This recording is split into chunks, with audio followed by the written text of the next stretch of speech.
Assalamualaikum warahmatullahi wabarakatuh. Nepangkeun nami abdi Siti Arinda Laborahima di kelas 10 MIPA hiji.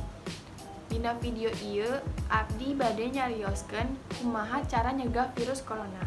Kusabab ayeuna virus corona geus nyebar di dunia kalebet di Indonesia. Virus corona mangrupikeun virus anu nyerang sistem pernapasan. Virus corona bisa nular lamun anjeun kontak langsung jeung penderita.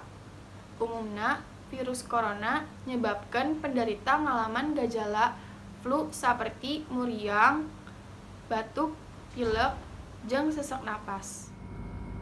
Di dieu aya babaraha cara anu kedah dilakukeun pikeun nyegah virus corona. Anu kahiji, kudu sering ngumbah leungeun make cai nganggo sabun salami 20-30 detik. Kusabab leungeun mangrupikeun salah satu media penginfeksi virus.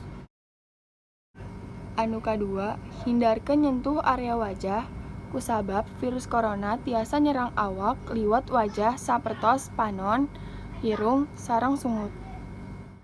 Anu katilu, jaga jarak anjeun. Jaga jarak anjeun ti jalma-jalma ti sakuriling anjeun sareng make masker. Hindari jalma anu gering atanapi henteu sajauh 1 meter. Sabab jalma anu kainfeksi virus ieu henteu nunjukkeun gejala saperti biasana. Sareng oge nyegah kontak fisik kos bersalaman.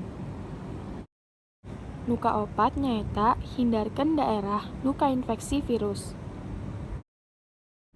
Anu kalima nyaeta pariksa ka dokter upami anjeun kaserang batuk, flu, sesak napas, atau nu lainna.